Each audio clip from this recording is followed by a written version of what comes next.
Hi guys, my name is Ryan Ohara Goforth with the Palmetto Foundation for Prevention and Recovery. I am a person in long-term recovery. My name is Nikki Lowder and I'm an individual in long-term recovery.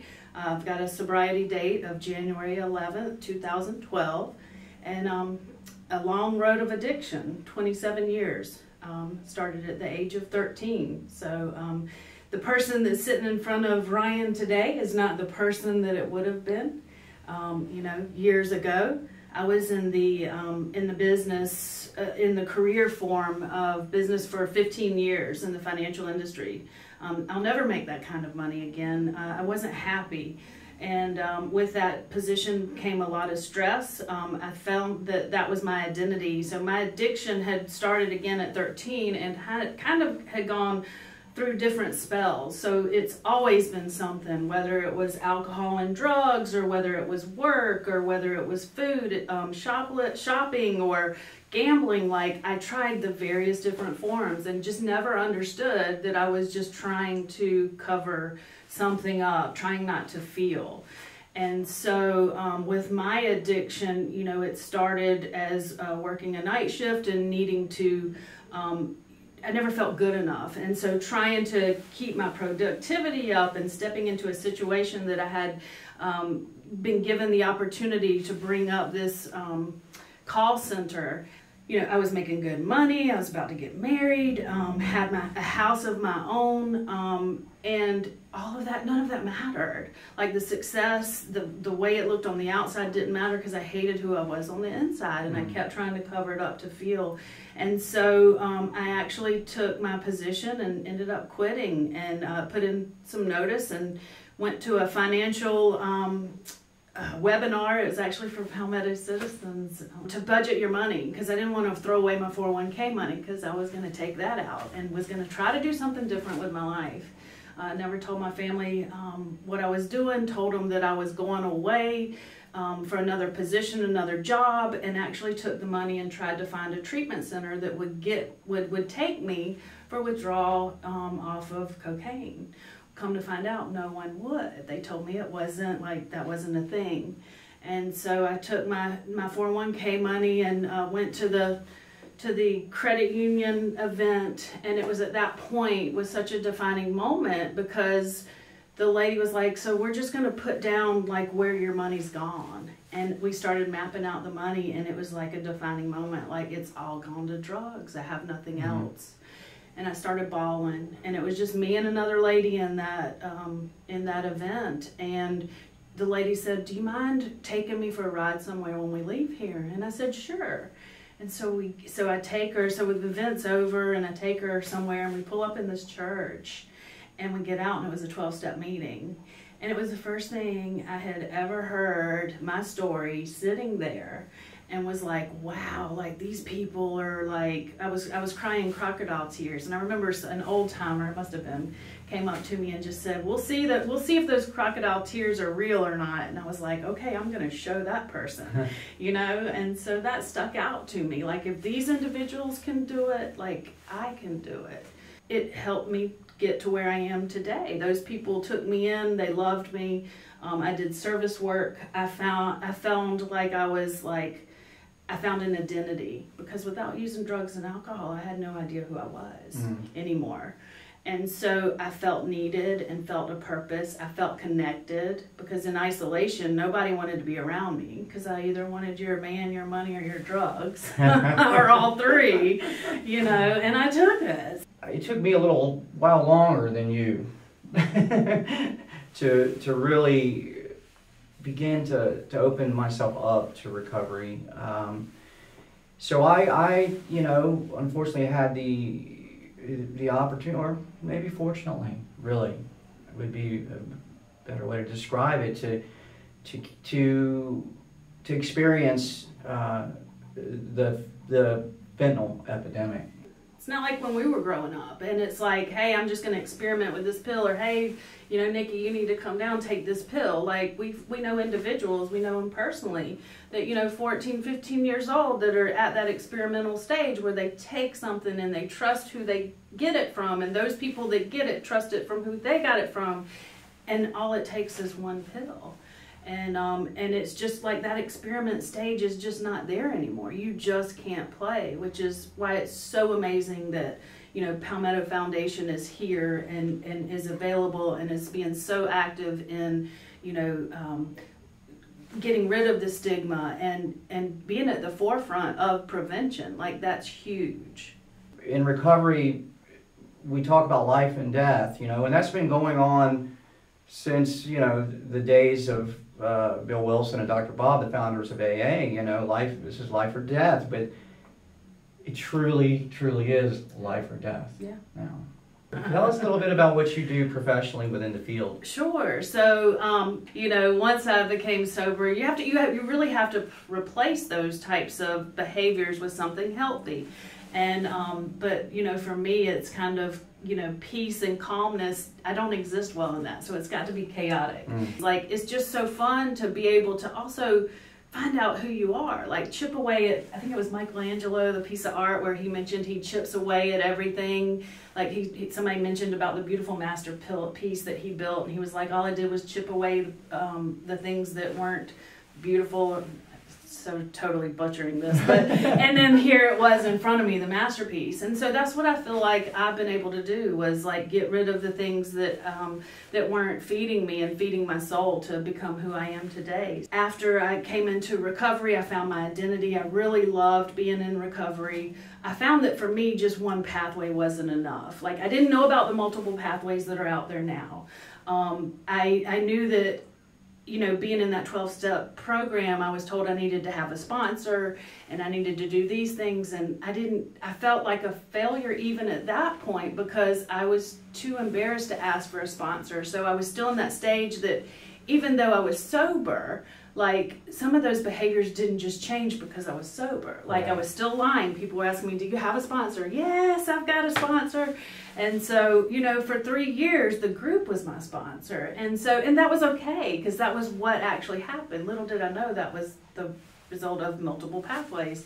But so I went through the program, got into a couple of like car accidents, none were my fault, and had to have some surgery, and so couldn't continue to attend those meetings on a weekly basis because there were stairs, and so had to find other fellowships. Went through you know, my faith and therapy. That was key in my life as well, and then wanted to do something different to give back since I was no longer doing that service work because I was addicted to that. And so became a peer support specialist, went through the Favor Faces and Voices of Recovery credential for certified peer support in 2018, I think it was, and became a peer support specialist. Had the opportunity to work at another organization, became a peer support, and loved it. I'm still in contact with that client today, and that's been years later. And with that being said, my therapist was like, Nikki, you need to go apply for this job at the South Carolina Department of Corrections. And I was like, I have no experience there. She was like, I feel that you need to, you know, it would do well. And so keeping my faith, and one thing I've learned to do is walk by faith and not by sight. And so just saying, you know, block it or bless it. That's always been my prayer. Like, either block it or bless it. I don't have to worry about it. I can just pray, block it or bless it. And it works out. And so lo and behold, they asked me to come back for the interview. And I was like, all right, well, here we go. So I work at the South Carolina Department of Corrections, and I'm the peer support and medication assisted treatment program manager, as well as the supervisor. And we're doing some really cool things there. You're a face of recovery, just like we all are. And the multiple pathways that are here, there's just as multiple pathways as there are people. Like, who would have thought I would have found my defining moment in a credit union webinar? Like, I really wish I would have had the opportunity. Nick Wadagazo was the president of Palmetto Citizens, and I kept meaning to go up to him and let him know what he did. So I finally posted something on Facebook just to let him know when they congratulated him for retirement, because their slogan is people helping people. And I was like, man, you just have no idea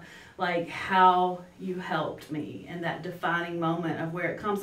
Nobody knows where it's going to come from. Like, all of the people that like, I'm here based on other people's prayers. Like, so, you know, there's always hope as long as that individual is breathing and is alive. Like, you might never get to see the fruition of that fruit, but that seed has always been planted. Like being able to go back, and my parents, you know, they didn't know what to do with me. And so they did what I wish other people, which I don't know in their shoes could I have done. They didn't give up on me, but they said, well, if she's not going to change, I have to be able to learn how to, you know, handle myself. Right. And, you know, that's kind of how it is, not only with the individuals and the families, like, of the incarcerated individuals, but like families of individuals that go to treatment. Like, what happens if the individual goes to treatment, they get well, and the spouse or the family, like, they're here and they're like, oh great, you know, they're getting the help they need, and all along the individual comes back, but it's back to the same environment and same situation, and the family members, whether it be like for me, my significant other was just like, you know, you've been away, I've been taking care of the house, you know, these types of things, and because work was my recovery, and he was a little resentful. He didn't work through those things. They decided to get help, and I'm so glad they did, because they can heal, and it's a journey for us all. Like, we're all affected. It is a healing journey from both perspectives, you know. I think that's really cool that your parents embrace that. You know, we're taught to kind of let them know, like, if you feel helpless, if you can't do anything, get help yourself. And it's for multiple different reasons. Like, they were able to set strong boundaries and able to stick to them, because listen, I knew how to push buttons. And you talk about the individual of producing confusion, like, that was my game. Like, right. I would get you angry at me, get you guys angry at each other, so the attention would be off of me, and then I could work you. Like, you know, we're not dumb. You know, we get what we get, and it's the disease of addiction. Like, I would go to empty links to get it. And so, you know, just like my addiction affected everyone around me, I try to make sure that my recovery does now too. My head, you know, I'd walk in with the head down, and I couldn't look anybody in the eyes, because my God, like, you mentioned your higher power, like, it never failed. Like, everywhere I looked, there was somebody that I'd screwed over, or somebody's parent, and it was just a long list of how am I ever gonna get through this. Like, you're talking 27 years of being in addiction. Right. Like, I thought that getting sober day one, like, everything's gonna change. And that just didn't happen. I left a trail of financial ruin when I would run up a credit card with a $1,000 limit in 2 hours and not care about it. That thing had gone up and gone to collections, and now I'm sitting here, I'm doing the right thing, but I have just destroyed credit and people and relationships. And so service, having somebody believe in me, was so very important, because again, I didn't like how I looked on the outside, but then that little piece, those seeds that they were feeding me, that hope, started to flourish on the inside of me. Right. And it started to not matter what I looked like on the outside. So I didn't need that mirror, because right. I didn't need to look and see who I was, because I started to feel beautiful inside instead of on the outside.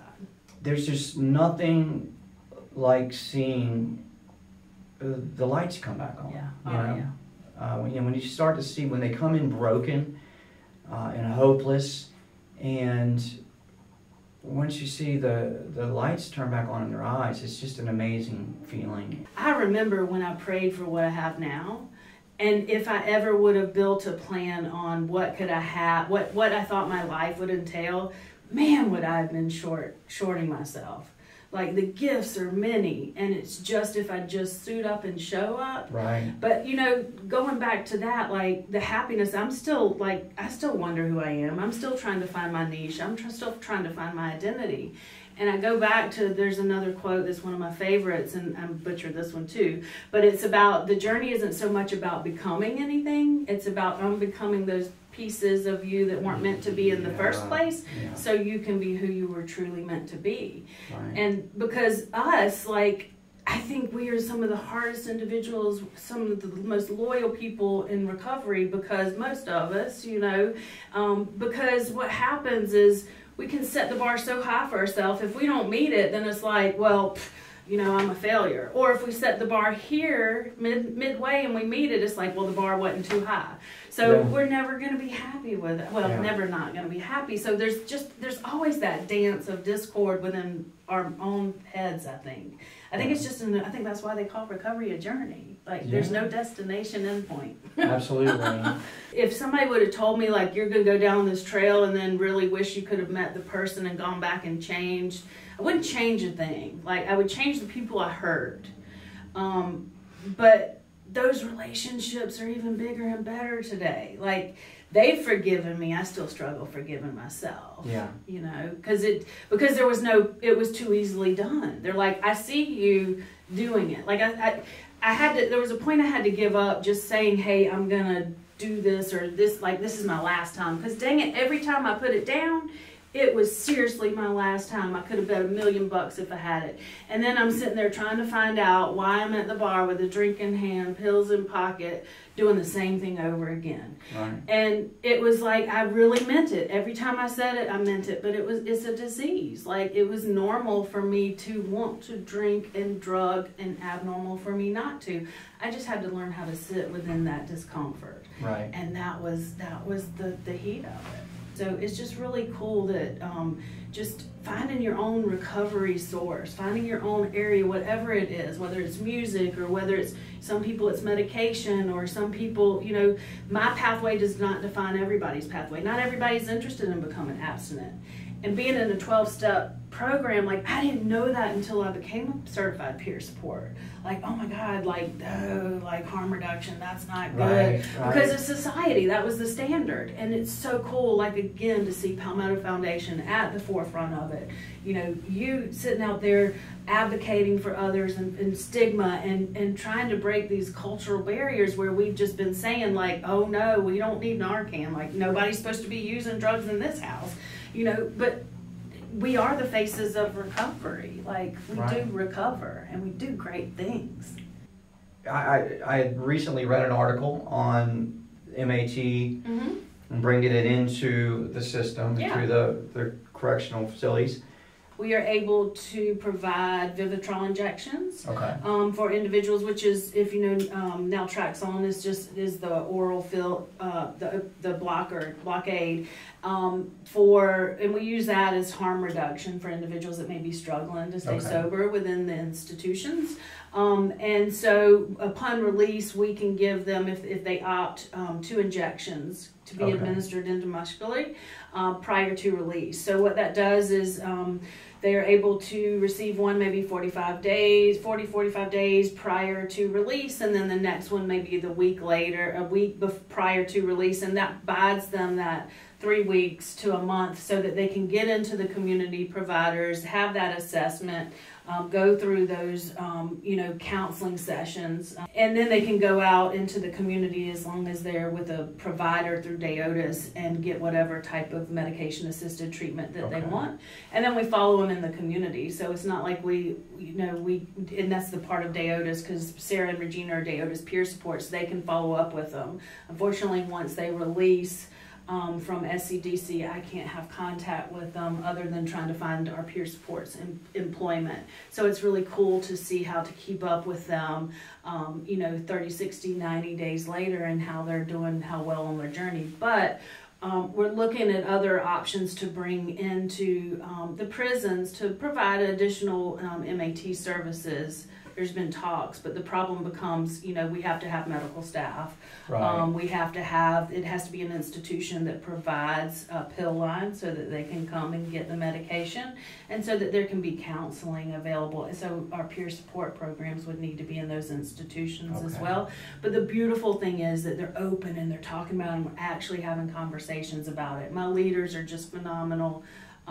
Again, like I mentioned, the Narcan project is a special project to me because it hit home with Gracie's father. Right. So to be able to see that come to fruition, and my leaders allow me to do that, has been tremendous. Nikki has worked very diligently on getting what essentially are Narcan vending machines. Yes, right? They're up and running. Yes. Perhaps a little backstory of why this is So it's important. personal to you. Yeah, so in recovery, I went into recovery, went into the 12-step meetings. Nikki worked Nikki's program Nikki's Way because I didn't have a sponsor, right? And so ended up in a relationship, and then that was my new addiction, love, because, you know, we have to replace those dopamines. And ended up pregnant 3 months in. And so he returned to use. It was a real struggle for him. He was in and out of SCDC. Of course, he only told me what he wanted to tell me in the beginning, which was fine.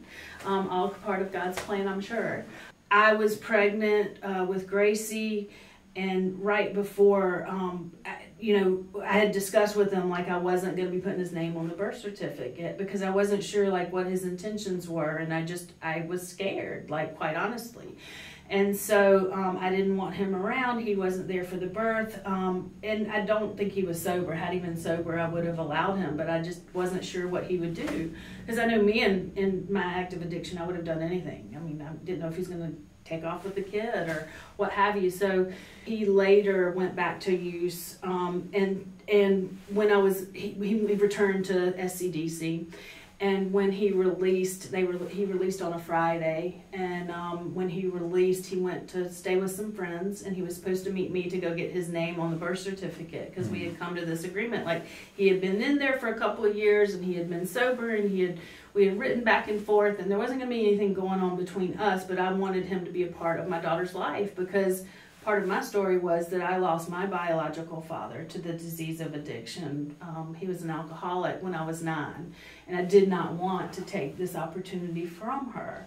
And I wanted, since he was in recovery, to be able to provide it for her. And so I was supposed to meet him. Well, he never made it out. He went and used with these individuals, and supposedly they were at work. I've heard different rumors where they used together and left them because they didn't know what to do. I think January last year we were able to get our first couple of boxes, and it was like 2-3 boxes that we were able to get out because at that time they had to have a standing order, or they had to have a diagnosis for us to be able to provide it. And so our poor, clinician, our chief psychiatry had to continue to write all these scripts, and I was like, but it's necessary, we need it, and he was all behind it and understood it. And so later down the line, we were able to get a standing order so we could just push it out to all institutions. And then we went to Deotis, and they gifted us around Christmas, before Christmas, gifted us, and we received vending machines for all 21 institutions. That's awesome. So we just put them, we just had the meeting collaboratively to have them all plugged in so that they can be available to use for anybody in that institution. For the individuals that are releasing can get as many boxes as they like, as well as the visitors, the volunteers, and the staff. So it's just really cool to be able to see it come to full fruition, because who knows if somebody would have had Narcan, or if he would have been released with Narcan, could it have saved his life? Could Gracie's father's name be on her birth certificate? I'll never know, but the beauty is that story, from that pain comes purpose. Absolutely. That's so cool. Thanks. That is really so cool. And once again, just to stress the importance of harm reduction and of these tools that we have at our disposal now. I mean, Narcan, literally, I would not be here without Narcan. I would not be here on camera. I would not be here talking to my dear friend Nikki Lowder today without Narcan. So Nikki, I'd love to talk to you some about your experience and your opinions on prevention and how we can reduce the stigma of substance use disorder. Sure.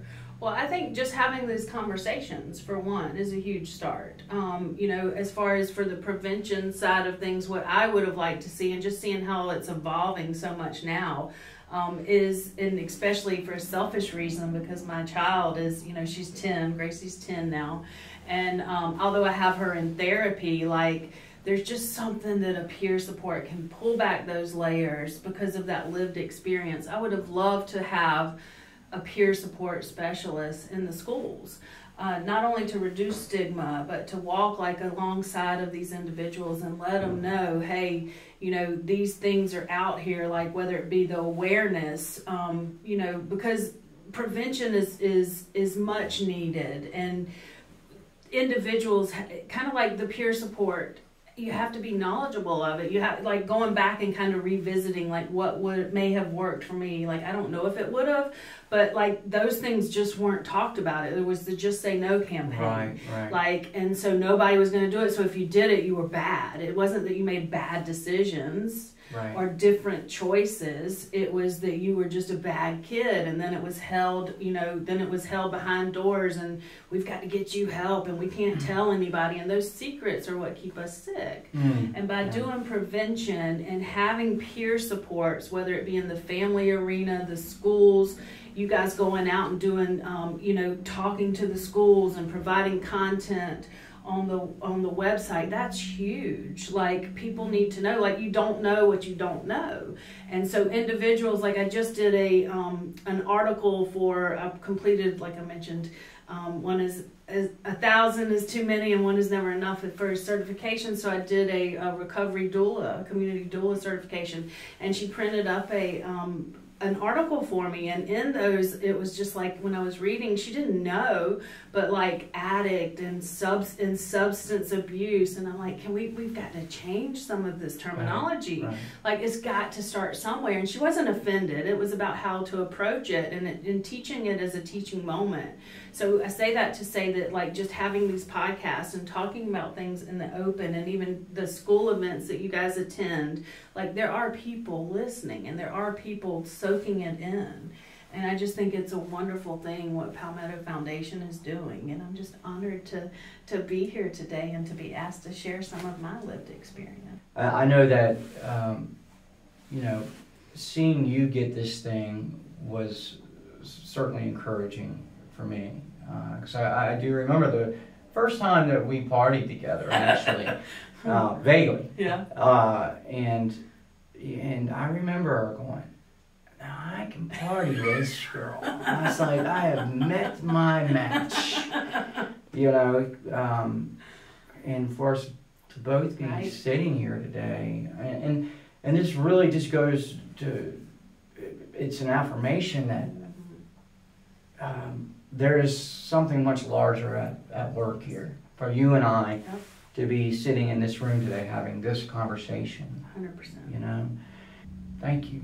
100%. Thank you so much. 100%. Thank you for doing the work that you're doing, and for allowing me to be part of your journey. You know, this is what it's about. It's so super cool when you know individuals that come from different backgrounds. And it used to be like, oh my God, like when I was early in recovery, walking through, like, somebody call your name, and I would know, like, early in recovery. So my friends know me as Nikki, and then I wanted to change everything about me when I got in recovery, right? So I introduced myself as Nicole. And so I can always tell, like, where I know this person from. It's got either recovery or it's from the good old days, you know, that weren't so good in the end. But now it's kind of like I've been able to come back full circle and be like, I wouldn't be who I was if it weren't for those experiences. So to sit alongside of you, and to, you know, it just shows you that there are people looking and listening. There's some childhood friends, like, that continue to use. They don't use like I used, you know, and that can drink. I just choose not to go there because I know what's going to happen at the bottom. And not only that, like, I'm not willing to give up what I have today. Right. Like, my life today is what I've been seeking to find, that could never find in the bottle, in the pills, or in anything I've ever done. And it's 100% pure. And I don't have to worry about who I'm going to hurt. If I do hurt somebody, it's not intentional today, and I can apologize, and I can sleep at night. I don't have to run to the mailbox and intercept mail, or, like, wonder if I need to answer the phone because it's, you know, sometimes the bill collector, but you know, who it might be. But, you know, I can set up plans for those types of things. Like, I am seeking to, you know, I'm going back in school. I'm enrolling back for my master's, because, you know, chaos is comfortable for me, but I'd take this any day over what I was going through. And I think that's just the purpose, is that there's always hope.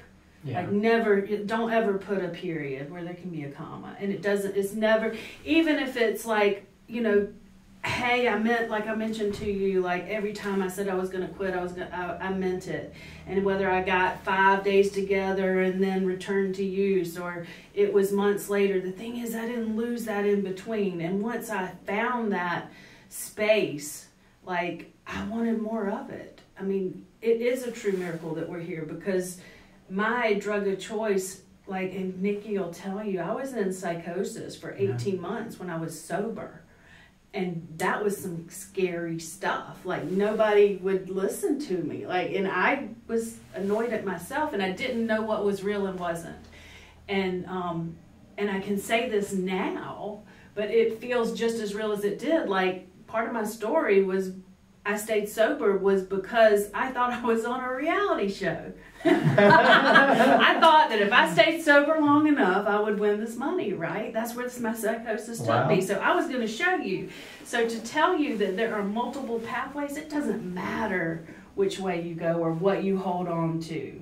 What matters is that you enjoy the journey, you learn from the journey, and you take others with them, with you in the process. And that's what you're doing. And it's just so cool to sit beside you and work beside you. There's things and people in place that can help you, especially if you don't know where to turn. Absolutely. Like, you know, with Brian, if I would have, like, that was a struggle for me too, because I saw the disease and not the person, even being in recovery. And so being able to have like family coaches that understand this and can reel me back in and say, remember, Nikki, it's a disease. Like, let's give yourself and give others the grace that you were given. Like, that's just so important. And I think it's just important to know, like, there's no right or wrong in this. Right. Like, there's just, you know, just don't throw in the towel. If you feel like throwing the towel, like, use the towel to wipe your brow and just pick back up and go. Like, there's never a failure. It's not a moral failure. It's not a disease. You know, it's a disease, and it needs to be treated as that. Yeah. And thank God for foundations such as Palmetto Foundation to help us through this. And thank God for people like you. Well, thank you. You as well. Well, thanks, guys, for tuning in, and we hope you all enjoyed it. We hope you learned something. We hope we made some sort of impact. You know, that's what we're trying to do here. And y'all have a wonderful, wonderful remainder of your week. And tune in next time.